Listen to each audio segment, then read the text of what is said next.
Hello guys and welcome back to the channel. So in this video we're going to read an article by Ars Technica that was done with Peter Beck, and he discloses very interesting details. For example, that they have sold 22 Electron launches and there's only 10 of them that have been announced. So what's the deal there? He talks about Neutron, the timeline of Neutron, and there's many other interesting tidbits in this interview. So we're going to go through it and I will give you my thoughts on this. And as always, all I ask is to make sure that you're subscribed to the channel. And I want to give a special shout out to the members of this channel, who are so many, I can't even show it in one screen now. It's 14 people who are supporting this channel. You guys are amazing and I cannot thank you enough. So let's get going with this article. So hi Pete, we've talked about competition in small launch for years, but when I tally up the record of some of your US competitors, Firefly, Astra, Relativity Space, Virgin Orbit, ABL, they are 7 for 21 on launch attempts. That's crazy. So Electron was almost basically successful from the start, and it was the FAA who screwed up their first launch by monitoring Electron wrong. And I think that their first failure came like around launch 20. And the competition has had only 7 successful launches for 21 attempts. That's pretty crazy. And if you remove the now retired rockets, it's 1 for 6. Some of these competitors have or did exist for a decade. What does this say about launch business? Peter Beck. Well, I think you said it. It's a hard business, but there are a few things here. Firstly, I think we brought the right product to the market at the right time. You need 2 things to be successful in this game, right? You need a steady stream of customers, and you need to build something that can be produced, and then you produce it. So this, I think, is very undervalued, and I think that this is partially what is causing Neutron delay and the Archimedes delay, and I'm completely fine with it, because whereas you see the competition like Stoke Space, like the Rocket Factory in Germany, that they're like trying to get products. I mean, okay, it's not fair that I say this because I don't know if those companies are doing this. I suspect that they're going with minimal viable products out on the test stand, and you know, they show successful milestones and then they need to raise money again, and it's not really production focused. And you know, Rocket Lab is very production oriented even when they're developing new products. And yes, maybe it leads to you know, not meeting their very optimistic timelines, but in the end it's much better for us. Both those things have to go hand in hand. If you lay the first rocket that we ever built, Flight 1 against Flight 50, the rockets are largely the same. We didn't put a minimum viable product on the pad, and then we have to go back and redesign it. That was important because we came out of the gate with Flight 2, 3, and Flight 4 all in quick succession. We built something to be produced. It's often said that production of rockets is just way harder than building the first one, and I think that that's accurate. So I'm just going to skip some parts that I don't think are so interesting. The link to this article is going to be in the description box below. Ars, why do you think Rocket Lab has succeeded where your competitors have struggled to get their first launch and then reach a higher cadence? I always liken building a rocket to running through a maze at night. You just can't make mistakes. And I'm not arrogant to say that we haven't made mistakes, but you can't make engineering mistakes. You can't go down engineering dead ends.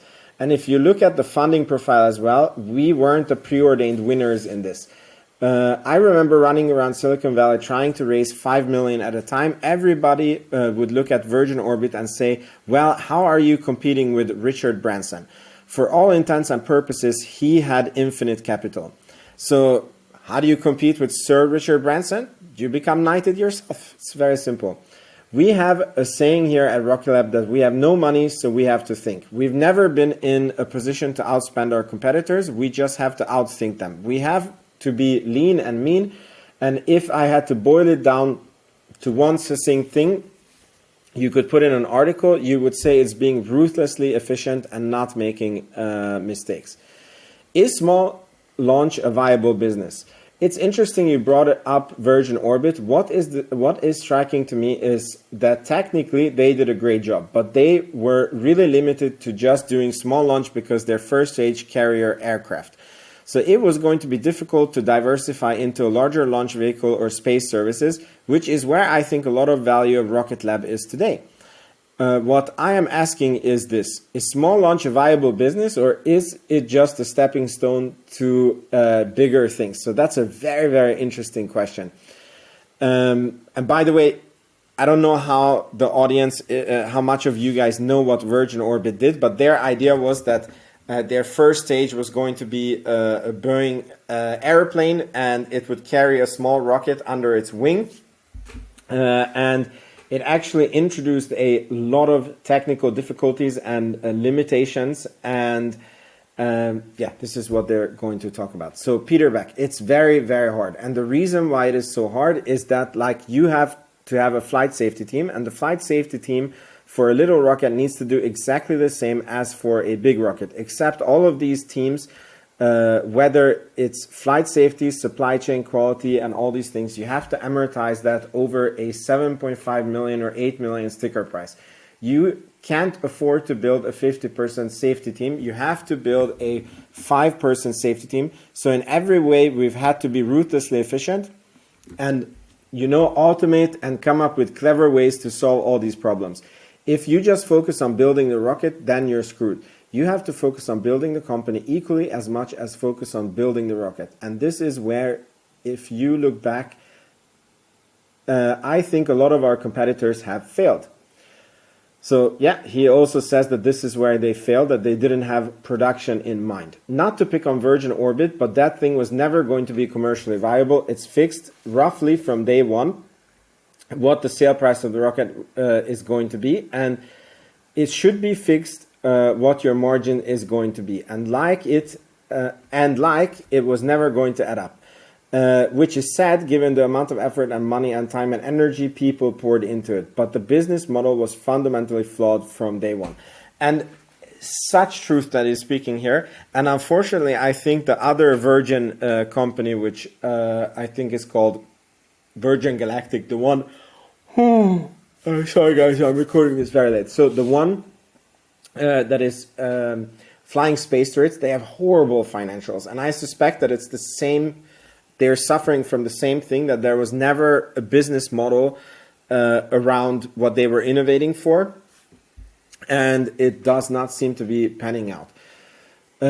What do the next 50 launches look like for Electron? How's the manifest? It seems like we're moving toward a medium lift launch world. I'm asked this question a lot, right? When you get Electron to the pad, are you going to retire Electron and all that? But the answer is absolutely not. We sold over 22 launches, and next year is looking a lot better. So there's already discussions on this on Twitter. If he is referring to the launch manifest and that they were going to launch 22, or they actually sold 22 launches, because only 10 new launches were announced. So that's amazing sales. I'm not sure, to be honest, because like selling 22 were only in June, right? So that means that we would be on pace to do 44 launches this year, and that's a very steep number. So I think that he is referring to that there was 22 launches sold for this year, and next year is looking even better. So it's like a combination of the manifest and what was sold. Just my take on it. Let me know in the comments if you think different. There is a definite demand that small launch has, and capability that small launch gives. We have just so many customers now that absolutely rely on Electron. They've designed their constellation or their spacecraft around Electron. It does things that you can't get on other missions. I think a lot of people compare Transporter, SpaceX's rideshare missions on the Falcon 9 to Electron and dedicated launch, and there's no comparison. Transporter could do it for free for all we care, because the customer who's coming to Electron really needs instantaneous launch, the right inclination, or orbital plane. So this is so interesting what he said here, because when I first was investing into Rocket Lab, obviously my biggest fear was SpaceX. And the more I study about the company, like the less and less fear I have about SpaceX. And exactly for these reasons, because Transporter mission is sold for 2 years ahead. They have a set launch date. And if you have only 1 or 2 or 3 satellites and they need to go to an exact position at an exact time, the transporter mission doesn't wait for you. They don't wait around. If you miss, like for example, there was launches on Rocket Lab, the one, I can't remember the name, but it's either the 50th launch, that company, Kinase, I think is the name. They were going to launch earlier, but they missed that time because the satellite was not ready. So they were just bumped later. And on Falcon 9, one, it's not even sure that they would go to the correct orbit. It's not even sure that they would go at the correct time when they need to go. But on top of it, if they miss that, then the next time they have a chance is 2 years from now. And no company survives not producing for 2 years. If we just stopped Electron, there would be a whole lot of people with nowhere to go. There's been a market built up around the product and it continues to grow. Very happy to read that. The future of Electron and Neutron. You've been flying Electron for about 7 years now. How long do you expect to continue flying it? I don't see any retirement point in the future. We see new customers designed to the Electron standard all the time. Is there really no Western competitor now or in the near future in Electron's class, or is there something I am missing? This is a very good question because I was wondering the same thing, that there must be other competitors. So let's see what he says. No, sometimes being first really matters. One of the things when we were developing Electron is that I was very resolute that we have to be first. And the first mover advantage in what really was just a new category is super important. Most of our customers, you know, we still have new customers, but there's a tremendous amount of returning customers. For example, the 10 new contracts that they have just signed with Synspective Japanese company. They already launched 4 satellites, 2 more are scheduled, and they just signed a 10 contract. And if you look at it from their point of view, even if someone turns up with a rocket that is half the price, really the reliability of Electron and the precision of it, it's hard for someone to move on to a new platform. Now, I don't mean that to sound arrogant at all. It's just that the price is not the number one thing. It's important, but it's not the number one thing anymore. I mean, we're inserting to an accuracy of 400 meters at this point. So that's almost good enough to rendezvous straight off the rocket. I mean, that's insane. That means that if they were to send an Electron to the International Space Station, you know, these rendezvous maneuvers, which basically the spacecrafts going close to each other, I think it takes 1 to 2 days to fully sync up with the International Space Station, because obviously, you know, it's going at 28,000 kilometers per hour and you don't want to go 30,000 kilometers per hour and bump into the space station because you're 2,000 kilometers per hour faster, and that's like a bullet into the space station. So it's very precise. And the point is that they could almost launch and just meet with the space station at the right speed at the right time, and that's tough. That is rocket science right there. So I'm impressed by that. Recently, the US Air Force announced the Lane 1 winners. Okay, this is not so important. So here is the one. So how is Neutron coming along? When I look at other companies and when they test their main engine, as you're doing with Archimedes, it typically takes a couple of years to get from that point to a first launch. In 2025, still possible for... is 2025 still possible for a debut, or is that pretty aspirational? Look, we're pushing hard. We've always run pretty aggressive schedules. It's just the way the company is. We tell everyone the date is 2025, but it is a rocket program, right? It isn't our first time around the block, and there's tremendous amount of Electron stuff that flows into Neutron.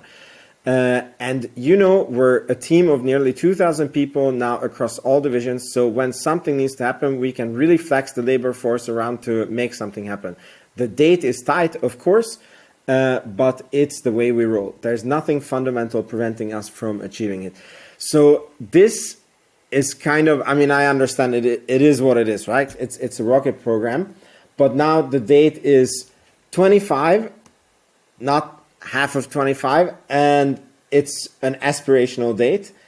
And he doesn't see anything fundamental preventing us from achieving it. So, I mean, it can even go into 2026 based on this, because it's not just a small bump. It's, I mean, it is, yeah, you understand what I'm trying to say. So we have to, as Rocket Lab investors, be able to live with the fact that there might be another year of Neutron delay, or even more, if you want to really think in worst case scenarios, that we have to be okay with. And I think that Rocket Lab is still a very good investment, even if that happens. I hope it doesn't happen, crossing my fingers, but yeah. How is the market looking for Neutron? It's pretty much a mixture of government and commercial, not dissimilar to Electron's manifest. And then, of course, there's a number of constellations that we have good relationships with, that we're hoping at the right time we will be able to work with. We've always been pretty transparent that Neutron is about providing an alternative to Falcon 9, but it's also built to launch our own stuff, such as, I would say that it's very early days. I said to you before, with some things it's best to have a first mover advantage, and sometimes it's better to be a second mover advantage.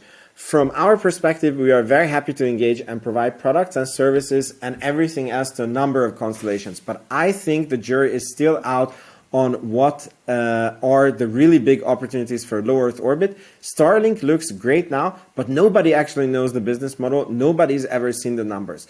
So you know how good that how good is that business really? If it turns out it's a good business, then there has never been a monopoly that has survived. So this is a very interesting point. I do believe him when he says that they have not evaluated yet what constellation they're going to do. And as I said, I think it's going to be multiple constellations. And I think some of the constellations are going to be paid for by customers, and Rocket Lab is just going to operate the constellation. And I promise you, next time I have Peter back on an interview, I am going to ask him this question. It's very interesting to me that he says that people think Starlink is a good business, but they're not a publicly traded company. So do you really know if it's a good business? You don't see the numbers. And when I read this, it's like it's not even like out of the realm of possibilities that they would compete with Starlink. I mean, you can tell me if I read it wrong, but he's basically saying that we're going to be launching a lot of satellites for customers, and then we're going to see what's a good business, and then we're going to be very disruptive in that business. Nothing is decided. Okay, next one, competing with SpaceX. Your recent comments in the New York Times got a lot of attention, Pete. What are you really trying to say about SpaceX? Are they a ruthless competitor, or are they going over the line and unfairly manipulating the launch market? You're trying to get me in trouble, Eric. I've got to be super careful about what I say. Is what I've learned from that. So, okay, nothing really new comes up. Okay, this is the last one that is interesting. How do you view the Starship program? Do you think they're going to be successful with rapidly reusing Starship upper stage? I think it's very challenging, and every day it starts to look a little bit more like a space shuttle. And that is not by accident, right? I mean, there's very hard engineering problems to solve, and you start to whittle away to smaller and smaller number of solutions to solve those problems. But yes, I think they'll ultimately get there. But once again, what market is it serving? Are you building a business alongside building the product? And don't forget, Elon's vision is to go to Mars and colonize Mars. And I haven't seen the latest numbers, but I've seen numbers like 30,000 starships or something like that to do that. And if that's your means, and that's the business that you're trying to build, or the dream you're kind of trying to fulfill, then Starship is awesome. They're doing really well, and that's fantastic to watch. But there has to be a business in colonizing Mars at the end of the day. So I kind of get this point, that this is where a lot of space companies failed, is that they didn't like find the exact right market. And I think that SpaceX, this is also why Elon doesn't want to list SpaceX as a public company, because then a lot of investors would be going too much into this, because I truly believe that at the current point there is no business case in colonizing Mars. But I also believe that as time goes on, and if you manage to build up a living and thriving colony, and there is, you know, starships having to go back and forth, and there is trade between Earth and Mars, there is going to be a business model, but it's not something for the short-term minded investors, and therefore the company shouldn't be public. So I understand them, and clearly this is not where Rocket Lab is competing. So Rocket Lab is small launch with no competition, but it's also not a very big business. It's space systems, and the Neutron is going to compete very well with Falcon 9. So this was the article. By the way, Francisco pointed out that on the Neutron timeline development, they started to greenlight a lot of points, like the Archimedes engines build. And it's very interesting because it's quite updated now, and the wet dress rehearsal is still in 2024. That would be amazing. If it happens in 2024, I'm quite confident that, I mean, that's just before launch, right? So then the launch is imminent. But let's see. I don't know if that is still the case anymore. So that was the video. Let me know what you thought in the comments. I think it was a very good interview. I wish it was videoed. I guess it was kind of boring as I was reading it. I'm sorry. There was no other way to do it. Again, thank you for watching. I'll see you in the next video. If you want to support the channel, join and become a member. It's in the description box below. And I'll see you in the next video. Ciao, ciao.